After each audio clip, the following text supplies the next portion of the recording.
Donc bonsoir à tous et bienvenue pour cette présentation de vidéo de Wrestling General Manager. Un petit jeu dans lequel vous allez incarner un General Manager de catch, ce qui signifie le personnage qui va programmer des shows de catch.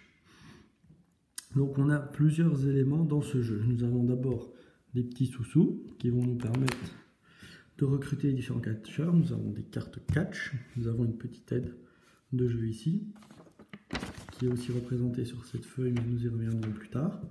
Et enfin, nous avons des cartes show, des espèces de menus de catch. Alors, le jeu se constitue de 54 catcheurs, le jeu est jouable de 2 à 5 joueurs.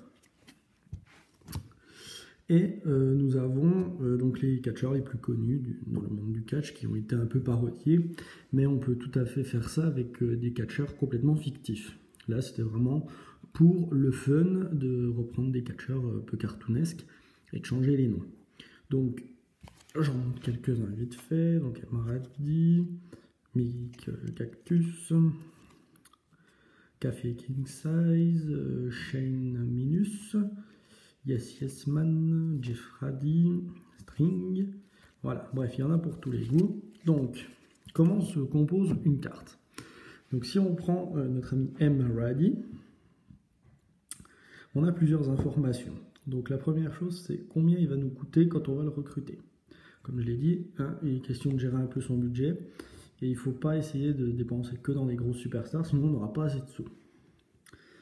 Est-ce qu'il est aimé du public ou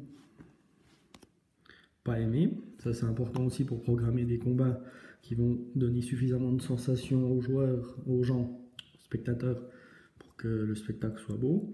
Est-ce qu'il pratique les matchs nécessitant l'intervention d'objets ou voilà, un petit peu à risque?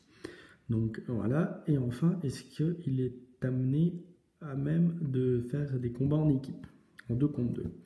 Enfin, nous avons la catégorie, enfin plutôt l'écurie dans laquelle il évolue, et enfin la popularité de ce dernier. Donc est-ce qu'il est un peu connu ou pas du tout?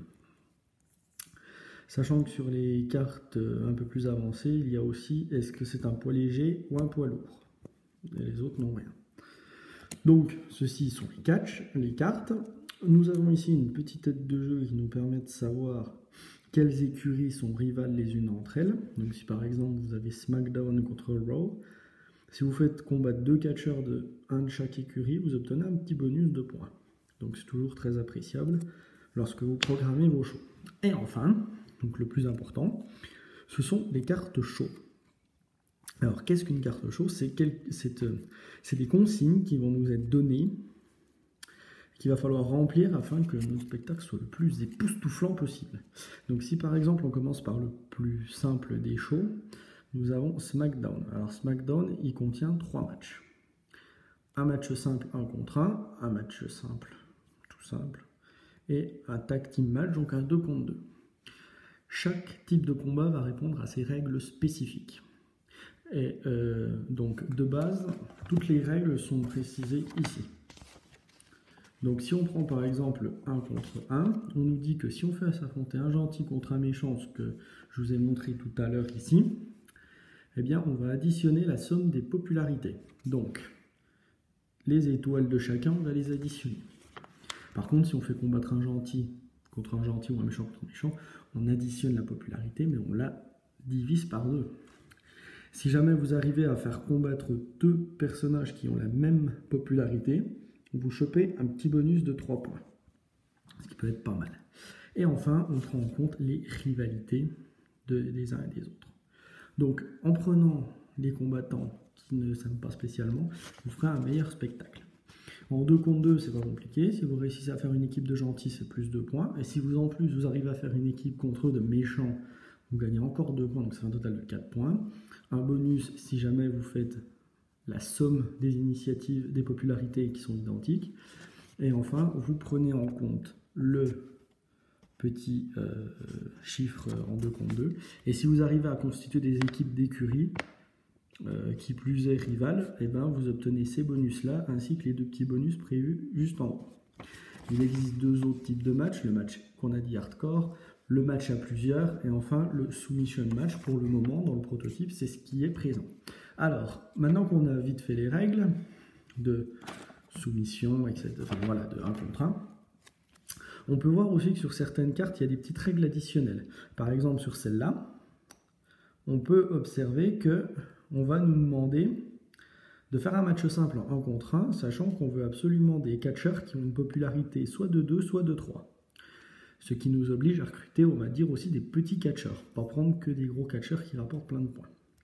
Donc il n'y a pas d'autres trucs spécifiques, mais par contre, si on prend par exemple celui-là, où on a un match sans disqualification, où les catcheurs doivent être de popularité 3 ou moins, toujours avec du moins si jamais on ne fait pas, triple menace, 3 écuries différentes, et un petit bonus si on utilise 2 méchants contre un gentil. Voilà. Et le main event, par exemple, la plus petite popularité multipliée par 2. Ça veut dire que chaque show est différent. Donc là, pour le moment, dans la vidéo de présentation, vous en verrez 8. Enfin voilà, pour l'instant, il y en a 8 différents.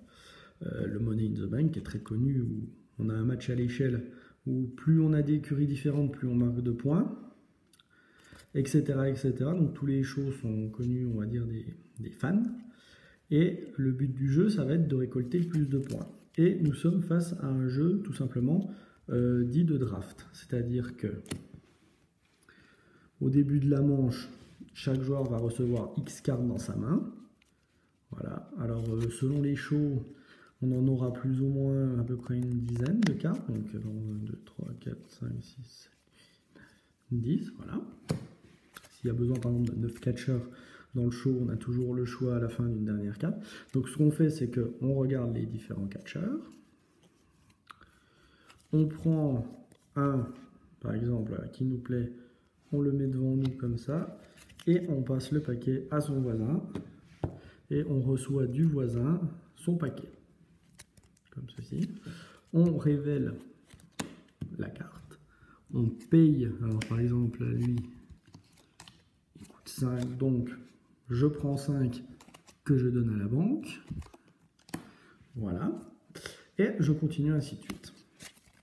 Une fois que tous les catcheurs ont été recrutés, eh bien on va appeler les matchs un par un. Et on va dire, dans le premier match, je fais s'affronter lui contre lui par exemple. On va compter les différents points que l'on va reporter sur une petite fiche où on va mettre les noms. Combat 1, 2, 3, le total. Ensuite, très important, si on fait une deuxième manche, on peut mettre le petit trait en bas puis faire une deuxième manche. On peut aller jusqu'à 3 manches. C'est assez intéressant de jouer sur 3 manches. On va compter la somme d'argent qui nous reste à la fin. Et on marquera 1 point par tranche de 3 sous qui nous reste à la fin de la partie. On calcule le total et celui qui obtient la meilleure somme est déclaré vainqueur et nouveau général manager de la grande fédération de catch. Donc voilà, petit jeu qui se joue de 2 à 5 joueurs pour des parties, on va dire, d'une vingtaine de minutes. Alors assez rapide, avec un petit peu de technique quand même, hein, quelques choix à faire. Des fois on va pas pouvoir faire les matchs parfaits, alors on essaie de faire avec ce qu'on a les meilleurs choix possibles. Toujours une importance, c'est de bien gérer son budget, parce que si vous vous retrouvez à court de monnaie, il va falloir que sur les shows d'après, vous renonciez à des combats pour faire des économies de catcheurs, ce qui est toujours difficile, mais si vous vendez voilà, un catcheur comme celui-là, il y a moyen de refaire un beau petit combat derrière. Donc voilà, on a un jeu de draft dans l'univers du catch avec tout ce qu'il faut pour passer un bon moment et pour savoir qui est le meilleur général manager. Donc maintenant, c'est à vous de jouer.